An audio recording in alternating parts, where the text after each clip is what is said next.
Kasir kita, ruang tengah dari sebuah ruang yang cukup menyenangkan. Buat suatu keluarga yang telah begitu rakus, lumayan keadaannya, sebab lumayan pula penghasilan si pemilik sebagai seorang kasir di sebuah kantor dagangannya yang lumayan pula besarnya. Kasir kita itu bernama Miss Baljajuli. Sandiwara ini ditulis khusus untuk latihan bermain, sebab itu sangat sederhana sekali dan sangat kecil sekali. Dan sandiwara ini kita mulai pada suatu pagi. Mestinya pada suatu pagi itu ia sudah duduk dekat kelas registernya di kantornya. Tapi pagi itu ia masih berada di ruang tengah. Kelihatannya lesu seperti wajahnya. Tas sudah dijinjing dan ia sudah melangkah hendak pergi. Tapi ruang laku yang sekian kalinya dia bersiul sumbang untuk mengatasi kegelisahannya, tapi tidak berhasil. Saudara-saudara yang terhormat, sungguh sayang sekali sandiwara yang mungkin mainan ini sangat lemah sekali. Pengarangnya menerangkan bahwa kelemahannya, maksud saya kelemahan ini disebabkan ia sendiri belum pernah mengalami ini. Yang betapa tidak, saudaranya sangat susah diletakkannya. Tas saya sangat susah sekali sebab istri saya sangat cantik sekali. Kecantikan itulah yang menyebabkan saya jadi susah dan hampir gila. Sungguh mati, saudara, dia sangat cantik sekali. Sangat jarang Tuhan menciptakan perempuan cantik sengaja, sebab perempuan-perempuan jenis itu hanya menyusahkan dunia. Luar biasa, saudara, bukan main cantiknya istri saya itu. Hampir-hampir saya sendiri tidak percaya bahwa dia itu istri saya. Saya berani sumpah, dulu sebelum dia menjadi istri saya, tak lama kala bertemu pandang kalinya di suatu pesta, berkata saya dalam hati, maulah saya menyobek telinga kiri saya dan saya berikan pada sebagian mas kawin kalau suatu saat nanti ia menjadi istri saya. Tuhan maha pemurah, kemauan Tuhan selama itu sulit diterka. Sedikit banyak rupanya suka akan surprise. Buktinya meskipun telinga saya utuh, saya telah berumah tangga dengan Supraba selama 5 tahun lebih. Aduh, cantiknya. Saya berani mempertaruhkan kepala saya bahwa bidadari itu akan tetap bidadari walaupun ia telah melahirkan anak saya nomor 2. Saya hampir tidak percaya. Ada apa ya, saya lihat tubuh yang terbalik itu semakin utuh cantiknya. Kata cantik tak dapat pula menyebabkan keajaiban. Cobalah seandainya suatu ketika gadis-gadis sekolah kumpul dan istri saya berada di antara mereka. Saya yakin saudara-saudara pasti memilih istri saya, biarpun saudara tahu bahwa dia seorang janda lesu. Ya saudara, kami telah bercerai 2 bulan lalu. Inilah kebohongan sejati dari seorang laki-laki. Kalau saya amarah, itu tak datang dalam kepala, tapi mungkin saya akan sebodoh itu menceraikan perempuan ajaib itu. Semua orang yang waras akan menyelesaikan perbuatan saya, kecuali para koruptor, sebab mereka tak mampu lagi menyediakan harmonis dalam hidup ini. Padahal harmonis adalah keindahan itu sendiri, dan istri saya harmonis dalam segala hal, sempurna, menarik nafas. Bau parfumnya, baunya 1000 bunga setiap malam di kala malam. 1000 melati di suatu pagi segar telah berteri. Itu dia. Sebentar aku ragu. Selama seminggu ini setiap pagi ia selalu menelpon. Selalu dikatakan, sarapan apa kok mas? Kemarin saya menjawab nasi putih dengan goreng otak sapi. Pagi ini saya menjawab, mengangkat ganggang telepon. Miss Baljajuli di sini. Halo, meletakkan pesawat telepon. Salah sambung. Gila, saya marah sekali penelepon ini, tak tahu penasaran sama kali. Tiba-tiba, oh iya, jam berapa sekarang? Gugup melihat arloji. Tepat 8:15. Saya telah terlambat 3/4 jam. Maaf, saya harus ke kantor. Lain kali, sambung cerita ini. Atau datanglah ke kantor saya, PT Dewi Warna di Jalan Merdeka. Tanyalah saya di sana. Nama saya Kasir Zauli. Maaf, sampai ketemu. Melangkah cepat sampai di depan. Sebentar ia ragu, tapi kemudian ia terus juga agak lama. Kasir kita harus lagi di depan lesu. Mudah-mudahan perdagangan internasional dan perdagangan nasional tidak ragu meskipun hari ini telah memutuskan tidak masuk kantor. Tidak saudara-saudara, tidak bisa enak mencakap, saya pun bakat pemalas. Saudara bisa berkata kepada Pak Sukandar kepala saya tentang diri Misbah Jauli. Tentu saya pendekar secara mencari kata-kata yang terbaik untuk menghormati kerajinan dan kecermatan saya. Nah, saya cukup punya martabat, bukan? Dan lagi dia yang salah. Ingat, yang salah. Nah, saudara tak tentu saja tahu tentang sifat saya. Saya sombong seperti umumnya laki-laki. Yang kesombongan saya mungkin juga karena sedikit rada rendah diri. Tidak, bukan, saya punya tampang tidak begitu jelek. Telepon berdering lagi. Pasti isi saya menarik nafas panjang. Saya telah mencium bau bedak demikian wanginya sehingga saya yakin kulitnya yang menyebabkan bedak itu wangi. Oh, apa yang sebaiknya saya katakan? Tidak, saya harus tahu harga diri. Kalau dia memaafkan niscaya akan semakin kurang ajar.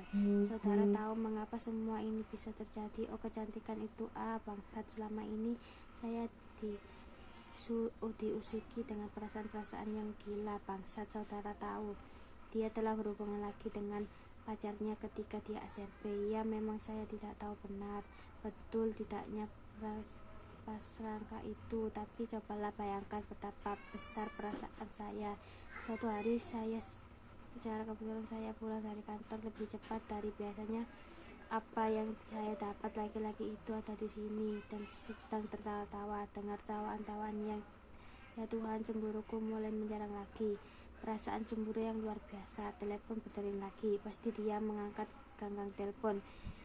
Misbah Jauli ini. Halo. Segera menjauh pesawat telepon dari telinganya.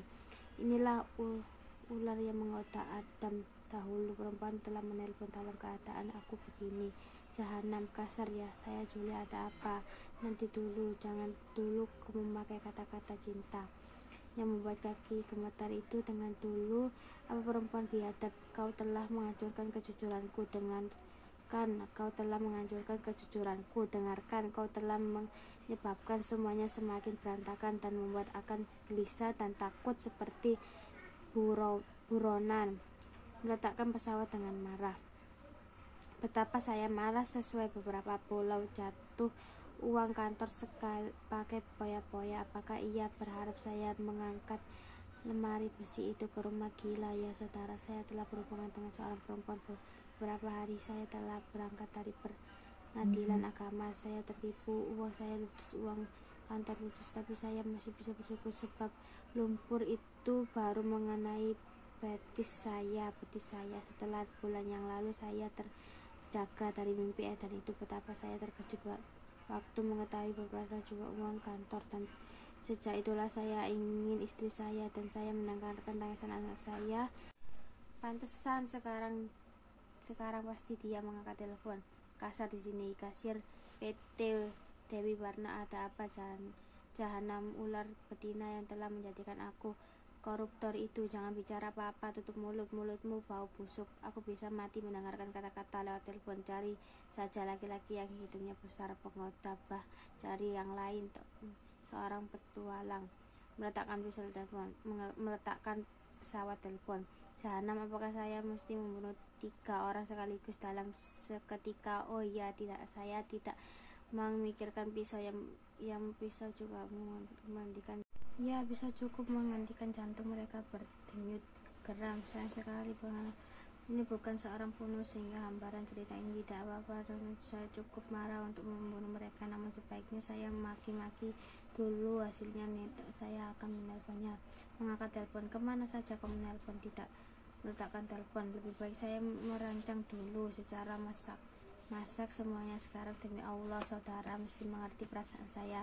Bilang pada istri saudara manis, janganlah penasaran suami, supaya jangan bernasib seperti Zauli. Yang memang saya adalah laki-laki yang malang, tapi semuanya sudah terlanjur. Siapapun telah siap dengan menyelesaikan sekali. Saya akan menjadi seorang pembunuh dan sandiwara ini. Sepertinya mendengar telepon berdering. Halo, Zul di sini. Zul, sabar, saya kira berdering telepon tadi. Nah, saudara bisa melihat keadaan saya sekarang. Mata saya betul-betul gelap, telinga saya betul-betul peka. Saya tidak bisa lagi membedakan telepon itu berdering atau tidak. Artinya sudah cukup masa mental sebagai seorang pembunuh, tapi seorang pembunuh yang baik setidaknya merancang pekerjaan dengan baik pula. Sepertinya halnya seorang kasir yang baik, mula-mula nanti malam tentu saja memasuki halaman rumahnya.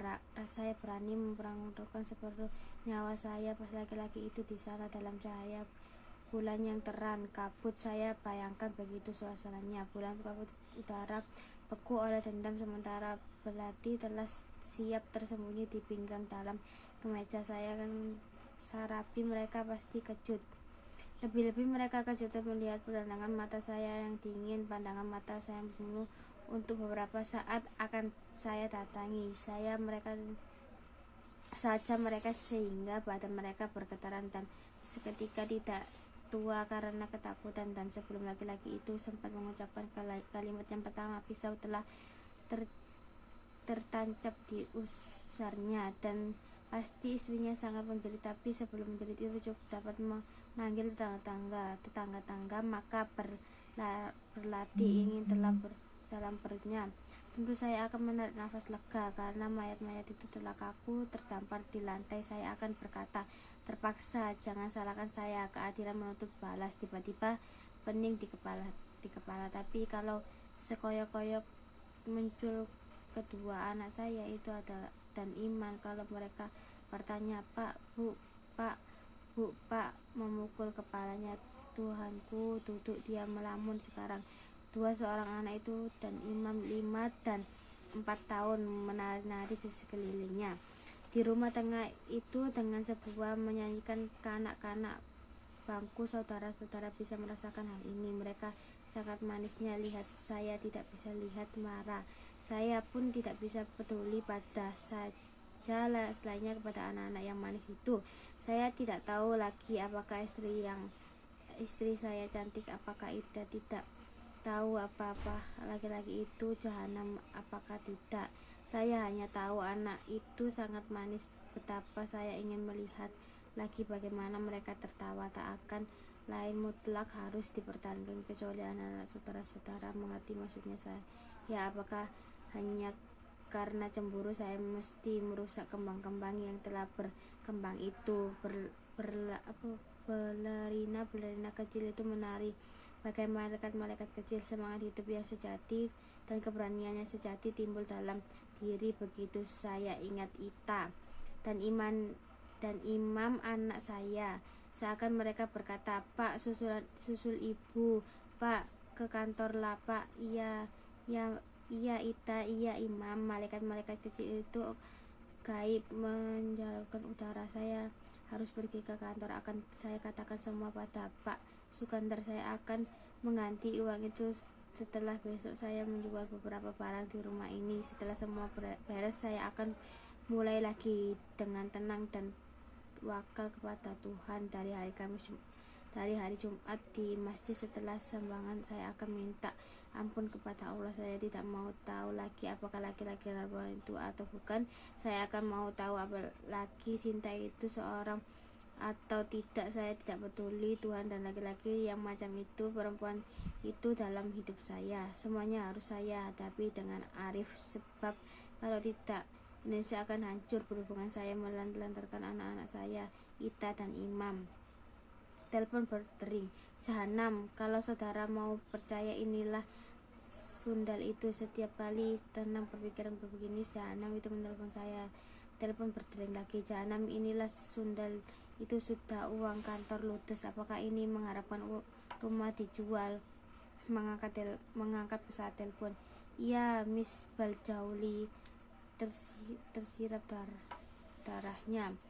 Saudara, jantung saya berbesar seperti kala duduk di kursi pengertian. Demi Tuhan, saya tak salah, ini adalah suara istri saya. Oh, saya telah mencium bau bedaknya.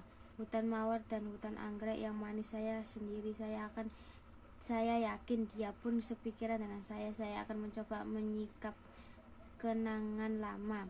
Halo, tentu. Kenapa kau tidak menelpon tadi? Iya, ke kantor. Bukan, memang saya agak flu dan batuk. Aku batuk tapi urung. Ya, manis. Ya, ingin laut lantai pasir, tikar, kulit kacang. Indah sekali, bukan? Tentu hehe. Bagaimana kawin kau segera?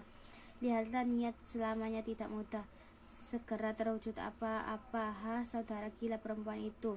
Apakah ini bukan sudah penghinaan? Dia menganggap agar nanti sore saya datang ke rumahnya untuk melihat apakah laki-laki calon suaminya itu cocok atau tidak baginya. Gila, rupanya laki-laki yang dulu itu cuma iseng saja. Ya, tentu bisa meletakkan pesawat dengan kasar. Jahanam, saudara tentu mampu merasakan apa yang saya rasakan. Beginilah kalau pengarang sandiwara belum pernah mengalami peristiwa ini. Beginilah, jadi saya sendiri pun jadi bingung untuk akhiri cerita ini. Tiba-tiba pesantren pengarang itu jam beberapa sekarang pesantren semuanya. Yang penting saya akan ke kantor meskipun sudah siang.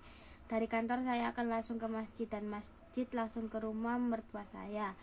Langsung saya boyong semuanya. Anak-anak itu menempati saya persetan sampai ketemu. Selamat siang. Melangkah serasa menyebar tasnya, tiba-tiba berhenti setelah mengeluarkan sapu tangan, batuk-batuk dan menyedot hidungnya. Saya flu, bukan? Selesai. Terima kasih dari saya. Mohon maaf kalau ada salah-salah kata.